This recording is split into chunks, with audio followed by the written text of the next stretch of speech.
Welcome to r/malicious compliance, where we share stories of people conforming to the letter, but not the spirit of a request. Today, we have three great stories, so subscribe, hit the like button, and let's begin. She asked him to move her car, so he did. This is a story we tell all the time at work, and it still makes me chuckle when I think of it. This isn't my story, and I'm not sure if it's 100% malicious compliance, but I doubt Bob would post the story either way. I've changed the names. I work with Bob, and for a while we both worked in Department A under Alice. As we had two sites, Alice put Mallory in charge of the second site. Mallory liked to treat everyone who worked for her as her personal assistants. We'd get lots of requests like, I just printed something, can you go collect it? Even though the printer was literally 10 steps away. Or, if you were talking to her, can you hand me the air conditioner remote? Even though it's literally sitting on the windowsill and she just had to reach forward to get it. On rainy days, she would park right in front of the side entrance to load things in. Then she'd get one of us to move her car into a proper car park. After being asked a few times to do this, Bob had finally had enough. He agreed to move her car and did the following. Parked the car in the furthest spot from the door. Factory reset her radio, which included presets, paired Bluetooth devices, and settings like how long lights stay on after you've turned the car off. Changed her side and rear view mirrors, moved the automatic car seats, and overwrote all of the save seat positions. He then took the keys back to Mallory and said he had to park around the corner because there were no closer parks available. Mallory thanked him, and then never asked him to move her car ever again.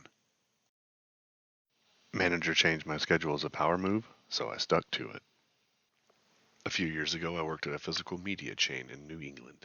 My location was new, so when I was hired, I was interviewed by the district manager and a higher up because the manager hasn't been hired yet. When I applied, I made a very small window for availability, but I was willing to close or work later shifts and work all weekends. So they agreed. And even though it was a set schedule, I did come in multiple times to cover someone else. The manager they hired was an absolute control freak. It didn't start bad, but it got ridiculous. She hated the fact that I had a set schedule, not because I was needed at other times.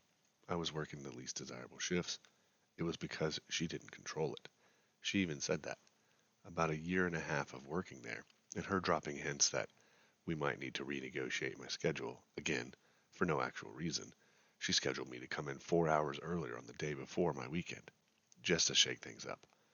I brought it up, and she told me to make plans. Essentially, just get over it. I was mad, but I did just that. My wife and I planned a date night when I would have normally been working. On the day in question, I get a call saying that the person who was closing that night instead of me, she swapped me with a less reliable employee, had called in sick, and I needed to come in for my normally scheduled time. I was so happy to tell them that I was sorry, but couldn't change in such a short notice because I made plans. The assistant manager, who was just as giddy as the manager was to tell me about the shakeup, had to do a split shift and cancel a tender date because I did as I was told and made plans instead of being upset. My boss demanded I serve all customers and fill all shelves no matter how far past closing hours it was. So my first job I ever worked at for a few years was a grocery retail store with several different departments, including a deli for lunch meat and cheese, which is where I worked. One night I was working 1 p.m. to 9 p.m.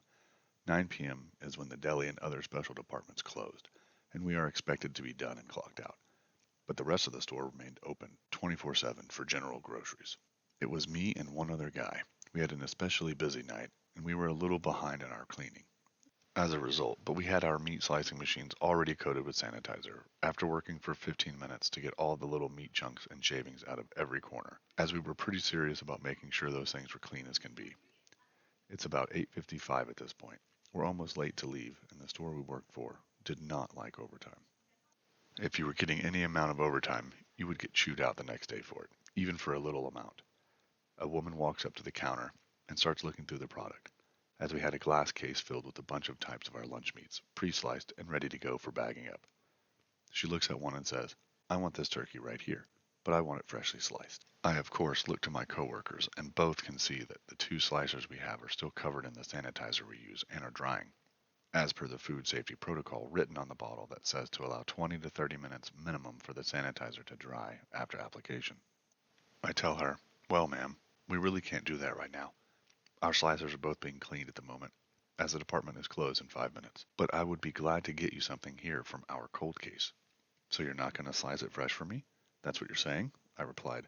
That is correct. I apologize. Without another word, she walks away, and myself and my coworker go back to what we were doing.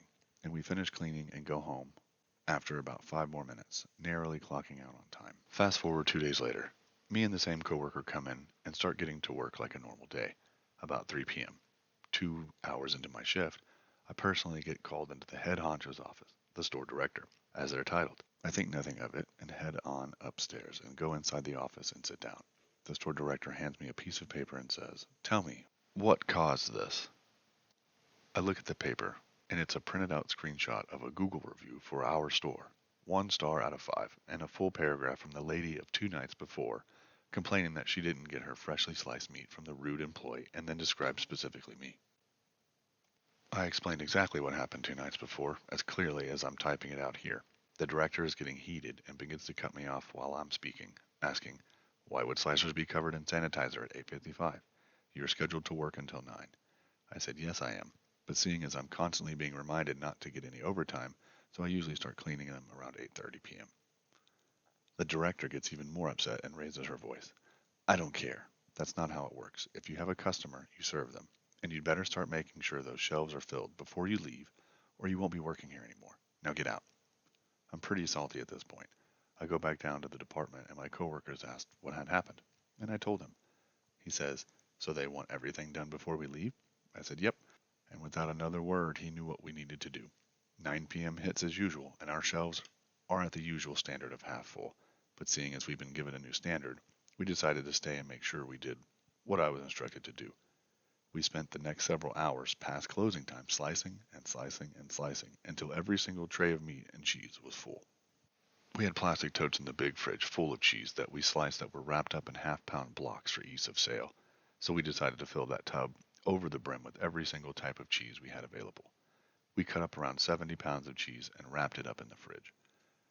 We also had a Subway-style sandwich counter, where we made sandwiches to order and also pre-made on the shelves for sale. We made double the usual amount of sandwiches and filled the shelves, as per requested. Not a single shelf had a single empty spot on it by the time we were done. After every single possible item and shelf was full as could be, we finally started to clean and close.